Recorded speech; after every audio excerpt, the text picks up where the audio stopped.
हमने कमल खिलाई थी। कमल को दिए थे? मुख्यमंत्री को नहीं जानते? मैं जानती हूँ। कभी कोई सरपंच बोल दिया कि कमल की बटन दबा देना, कभी कोई पार्षद बोल दिया कि पंजे का बटन दबा देना, हाथी का बटन दबा देना। रीवा के एक लड़का जो जन्म से अंधा है, इंद्रजीत, महीना में 1000 रुपया, तो हमारे जब तक हम हैं तो हम उसको पाल रहे हैं। हकीकत तो इस देश की यह है कि जो वोट देने जाते हैं उनको इतना भी ज्ञान नहीं है कि किसको वोट देना है। इस अंधी लड़की को 600 रुपए मिलते हैं। उन नेताओं को, उन लीडर्स को भी पता नहीं है कि उनको आखिर में वोट आ कैसे रहे हैं। इन गरीबों को ये भी नहीं पता है कि मोदी कौन है। इनको ये भी नहीं पता है कि कमल का निशान दबाना है या पंजे का निशान दबाना है या किसी अन्य पार्टी का। तो किताबें पढ़ाने नहीं आएंगी। पुलिस वाले भगाते हैं। हम पैसों के लिए काम नहीं करते। नमस्कार, मैं हूं विजय और आप देख रहे हैं द खबरदार न्यूज। आज हम निकल पड़े हैं अपने दूसरे पड़ाव पर और पहुंच गए हैं जबलपुर शहर के मुख्य railway station, Jabalpur railway station पर। वहां बैठे हुए गरीबों से हम बातचीत कर रहे हैं जो फुटपाथ पे बैठते हैं और उनकी समस्याओं को जानने की कोशिश करते हैं। और इनकी समस्याओं को जानना इसलिए ज़रूरी है क्योंकि ये जो गरीब यहाँ फुटपाथ पर सोते हैं ये बिल्कुल अलग है और इनकी समस्याएं भी बिल्कुल अलग हैं गांव के गरीबों की अपेक्षा। गांव के गरीबों की अपेक्षा शहरी क्षेत्र के गरीब ज़्यादा परेशान, ज़्यादा दुखी और ज़्यादा कष्ट झेल रहे हैं। इसमें कोई दो राय नहीं है, क्योंकि शहरों में रोजगार तो है लेकिन कई लोग ऐसे हैं जिनको ना तो गांव में जगह नहीं मिलती और इसलिए वो आते हैं शहर में, भीख मांग के अपना काम करते हैं या फिर कहीं कुछ मजदूरी करने की कोशिश करते हैं। हमारी इसी जर्नी में हमें एक बुजुर्ग महिला मिली है जिनकी कुछ अलग ही समस्या है और हम उसी समस्या को जानने की कोशिश करेंगे इस वीडियो में। तो सबसे पहले हम आपके बारे में जानना चाहेंगे। आप अपना नाम बताइए। नाम से मोबाइल। कहाँ से आई हैं? हम ये गौर बरेला है, मानो मांग खाती है। जबलपुर की ही है? हाँ। अच्छा, क्या समस्या है आपकी? हम बहुत गरीब हैं और बहुत दुखी हैं। अच्छा, हाँ। गरीब है इसलिए दुखी है? हाँ, तो मांग खा रहे हैं। अच्छा, समस्या और क्या समस्याएं हैं? मोड़ी अंधी है। अच्छा, आप तो ये कौन है? मोड़ी है हमारी, ला मोड़ी मतलब बेटी? हाँ, बेटी। अच्छा, बेटी है। हाँ। क्या क्या दिक्कत है बेटी को? अंधी है, कर नहीं खा सके न कछु, तो अपने ला बांटते हैं। हाँ। पेट पाल रहे लड़का है तो लड़का अपने अपने के अगल अगल है। हाँ, घर आते तो घर बन गए है। अच्छा। अब यही दुख है हमें कि हम करन खान लगे हैं और मोड़ी की शादी हो गई। हाँ। ले नहीं आ रहे तो अच्छा। हमारी मुँह पे अठी। ये जन्म से अंधी है कि नहीं? हाँ, बाद में भाई है। बाद में? शादी के बाद? पहले ही शादी के। अच्छा, शादी के पहले ये अंधी हो चुकी थी। हाँ। फिर भी इनकी शादी हो गई। हाँ। वो लड़का भी वो ही अंधा है, कम पनागर। अच्छा, वो भी अंधे? हाँ, तो बड़ी ट्रेन में चलता है, गोट का मांगता है, राशि बेचता है। हाँ। तो नहीं ले जा। अच्छा। हाँ। क्या क्या बोल रहा है, क्यों नहीं ले जा रहा है? नहीं ले जा रहा है ना, बहके में लगा है। अच्छा। हाँ। तो हम पाल रहे हैं भैया, कैसे कर। अभी जैसे आप पाल रही हैं, आप माँ है और बेटी आपकी शादी हो चुकी है इसकी, इसका मतलब ये अब उस उम्र में के पड़ाव में है जब बेटी को आपकी मदद करनी चाहिए, है ना? जैसे आप नहीं है तो फिर कौन आपकी बेटी का ख्याल रखेगा? यही तो हम कह रहे हैं, जब तक हम हैं तो को कछु वो बन जावे। 600 रुपये मिलता है महीना भर, तो खावे करे, कहूँ ना कपड़ा करे, काय करे।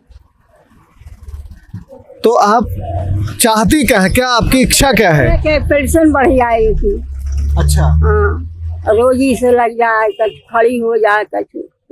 कितना तक आप सोचती हैं कि इसको पेंशन मिलने लगेगी तो ये अपने आप आपके बाद भी ये सुखी रहेगी? हाँ, सुखी है। कितना चाहिए आपको महीने में? महीना में 1000 रुपया हो जाना चाहिए।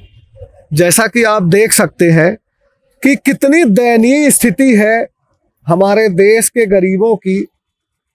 अभी इस अंधी लड़की को 600 रुपए मिलते हैं और इस माँ की सिर्फ यही ख्वाहिश है कि इस लड़की को 1000 रुपए मिलने लगे महीने में।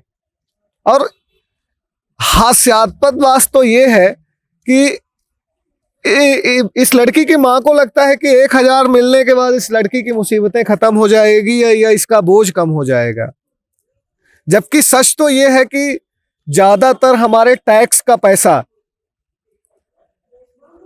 ऐसे गरीबों को के ऊपर जाना चाहिए जो शारीरिक रूप से दिव्यांग है। ऐसे लोगों को नहीं जाना चाहिए जो हट्टे कट्टे हैं परंतु गरीब हैं। क्या कहेंगी आप? हाँ, ऐसा ही बोल रहा हूँ। 1000 रुपये हो जाना चाहिए, मौड़ी की रोजी सब कछु खड़ी हो जाए पाए उससे। हाँ। तो हमारे जब तक हम हैं तो हम उसके पाल रहे हैं। और 600 रुपया मेरे कोई के भैया भैयाई भले नहीं हो। अब कहाँ गड़े हैं पानी लोटा और पानी के महंगे हैं। हाँ। तो ये बताइए, कभी कोई नेता या कोई बड़ा आदमी यहाँ से नहीं गुजरा जो आप लोगों को देखे और बोले क्या समस्याएं हैं? हाँ, हैं? पुलिस वाले भगा देते हैं। क्या बोलते हैं पुलिस वाले? कैसे भाग जाओ चले रहे ना। हैं? हाँ, तो हम कहाँ जाए? तो आप बोलती नहीं है कि मैं तो खुद बूढ़ी हूँ, मेरी बेटी अंधी है, चल नहीं सकती खुद से क्योंकि देख नहीं सकती, है ना। आदमी का पैर काम ना करे, हाथ ना काम करे तो भी आदमी कुछ करके खा पी सकता है। लेकिन अगर कोई व्यक्ति शरीर से ही अंधा हो गया, स्कूल में शिक्षा मिली नहीं, तो वो क्या कर सकता है? पुलिस वाले भगाते हैं, इतना जगह नहीं है, अपने माँ जाओ, स्टेशन में नहीं सुन देते हैं। तो कैसे फिर ले जाते हैं, कैसे भग के जाती है? चली जात अपने हमें हो जात। तो फिर आ जाते हैं तो अपने दिन भर भीख मांगते हैं और संध्या को बंद सो जाते हैं। आप मध्य प्रदेश में है ना, ये क्षेत्र मध्य प्रदेश में आता है ना। जानती है मध्य प्रदेश के मुख्यमंत्री कौन है? जानते हम, जब मुख्यमंत्री को नहीं जानती? मैं जानती हूँ। वोट देती है कि नहीं देती? वोट तो देते हैं। किसको देती है? कोई भाव खरीदा देती है ऐसे पिछली बार किसको दिया था? हमने कमल खरीदाई थे। कमल को दिए थे। हाँ। अब इतने पढ़े लिखे होते तो जानते कि ये खेदे नहीं तो कैसे कमल का बटन दबा दिए बिना जाने? कि किसी ने बोला था दे देना कमल? नहीं बोलेगा, बोला किसी ने नहीं था। साड़ी वाड़ी मिली थी कि नहीं मिली? कुछ नहीं मिली। नहीं मिली। नहीं मिली। फिर भी भाजपा को वोट दे दिए। क्या करें? तो कुछ तो सोचा होगा, चलो ये कमल का फूल है या किसको दे रही है वोट, इतना तो कई हम जानते पढ़े लिखे होते हैं। तो आप जानते कि ये इसका दे उससे कह देंगे जो कोई तो वोट देने क्यों गए थे जब जानते अब नहीं? सबने कहीं वोट दो, अब सब ऐसे जाते वोट अपन। किसने कहा था वोट दो? अब सरपंच रहे हैं, सचो ने कही। हाँ। तो सरपंच ने बताया नहीं था कि कमल में बटन दबा देना, कमल वाली? उन्हीं ने बताई। उन्होंने बोला था कि कमल में बटन दबा देना। तो आप देख रहे हैं, हमने बैलेट पेपर लूट का मामला सुना है, हमने ईवीएम हैक होने का मामला सुना है, लेकिन हकीकत तो इस देश की यह है कि जो वोट देने जाते हैं उनको इतना भी ज्ञान नहीं है कि किसको वोट देना है। कभी कोई सरपंच बोल दिया कि कमल की बटन दबा देना, कभी कोई पार्षद बोल दिया कि पंजे का बटन दबा देना, हाथी का बटन दबा देना, साइकिल। हो सकता है गरीबों को लगे कि साइकिल का बटन दबाने से साइकिल मिलेगी, तो इसलिए साइकिल का बटन दबा देते होंगे। और कहीं ना कहीं इनको लगता होगा कि पंजे का बटन दबाऊंगी तो थप्पड़ आके लगेगा गाल में, तो इसलिए डर के मारे ये लोग कांग्रेस को हरा रहे हैं। इनको पता ही नहीं है कि पार्टी किस लिए बनी है, कौन सी पार्टी क्या कर रही है। इनको कंट्रोल करने वाले वो लोग होते हैं जो पढ़े लिखे होते हैं, इन्हीं के समाज से आते हैं और इनका भला नहीं होने देना चाहते, वो खुद का भला करना चाहते हैं। सही बोल रहा हूं ना? हाँ। सही बोल रहा हूं? हाँ, सही। तो जरूरत है इन लोगों को जागरूक करने के लिए, इन लोगों को यह बताने के लिए कि कौन सा पंजा या कौन सा चुनाव चिन्ह का निशान देश के लिए क्या कर रहा है। अब आगे चल के गरीब वाकई में चुनाव चिन्हों के नाम पर वोट देंगे, ना कि किसी नेता के नाम पर, धर्म पर या जाति पर। जब उनको दिखाई देगा कि इनके लिए मकान बना हुआ है और उसमें कमल का निशान बना है, तो अगली बार ये अगर सरपंच बोल देगा कि किसी और निशान पे बटन दबा देना, फिर भी ये कमल पर ही बटन दबा कर आएंगे। सही बात है ना? आपको घर मिला, घर में जो निशान मिल गया, आप उसी में बटन दबा देंगी। कि फिर भी सरपंच बोलेगा कि कुछ और दबा देना, तो दबा दोगी, है ना? और अभी मान लीजिए अगर किसी निशान ने, किसी चुनाव चिन्ह ने आपकी बच्ची को 1,000 की जगह 2,000 रुपए महीने विकलांगता पेंशन देने के लिए, दिव्यांगता पेंशन देने के लिए दे दिया आपको, तो क्या उसी का बटन बार बार दबाएंगे? है ना? तो यही हमारे देश की हकीकत है।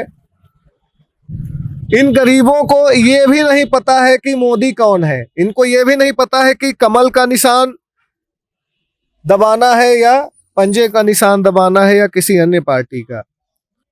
इन लोगों को कंट्रोल करने वाले जो जिन निशान को बोल देते हैं, उस निशान पे ये बटन दबा देते हैं।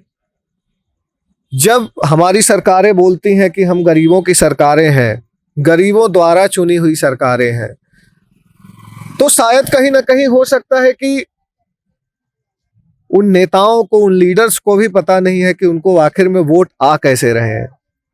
उनको ये गरीब नहीं जिता रहे हैं, यह तो आज तय हो गया। उनको जिता रहे हैं वो सरपंच, वो पढ़े लिखे लोग, वो सामंतवादी सोच के लोग, जो नहीं चाहते कि ये गरीब अपने पैरों पर खड़े हो जाएं, जो नहीं चाहते कि इनके बच्चे अगर दैविक रूप से विकलांग हो गए, दिव्यांग हो गए, तो उनकी उचित व्यवस्था की जाए, उनकी शिक्षा करवाई जाए, ताकि वो अंधे होने के बाद भी सिंगर बन सके। जैसा कि रीवा के एक लड़का जो जन्म से अंधा है, इंद्रजीत, उसने अपनी जैसे मिसाल कायम की, वैसे ही आज इनकी बच्ची मिसाल कायम करती। उसको 20 से 25 हजार रुपए स्टिपेंड मिलते, पढ़ने के लिए पैसे मिलते, रहने के लिए घर मिलता, खाने के लिए खाना मिलता। और अगर ये सरकारें ना दे पाती तो भी यह लड़की सम्मान के साथ अपना जीवन जी सकती थी, क्योंकि अगर ये सिंगर बन जाती तो भले ही यह अंधी थी, यह सूरदास बन जाती और इसको किसी के भीख की जरूरत ना पड़ती। इसलिए शिक्षा व्यवस्था अभी भी जर्जर है, और जब तक सरकारें धरातल पर कुछ नहीं करेंगी तो किताबें पढ़ाने नहीं आएंगी। किताबें, ज्ञान बहुत है किताबों में, लेकिन समझाने वाला गुरु चाहिए, वैसा इंटेंशन चाहिए सरकारों का। ऐसे ही हम किसी अलग जगह में होंगे, किसी अलग व्यक्ति से मिल रहे होंगे और उसके अनुभव को, उसके जीवन को आपसे साझा करेंगे। अगर आपको हमारी खबरें पसंद आ रही हो तो हमारे चैनल को लाइक करें, सब्सक्राइब करें। यह लाइक, सब्सक्राइब और शेयर हम इसलिए बोल रहे हैं क्योंकि वही हमारी जान है। हम पैसों के लिए काम नहीं करते। आपके लाइक, सब्सक्राइब और कमेंट से हमको पता चलता है कि आप क्या पसंद कर रहे हैं। हम क्या पसंद कर रहे हैं वह भी फर्क नहीं पड़ता। हम जो काम कर रहे हैं उसको आप लोगों को अच्छा लग रहा है कि नहीं लग रहा है, हमें किन चीजों में सुधार करना चाहिए वह भी आप लोग ही बताएंगे। और लाइक, शेयर, सब्सक्राइब, कमेंट ही एक ऐसा माध्यम है जिससे हम और आप जुड़ सकते हैं। मिलेंगे अगली वीडियो में, तब तक के लिए देखते रहिए द खबरदार न्यूज़। धन्यवाद।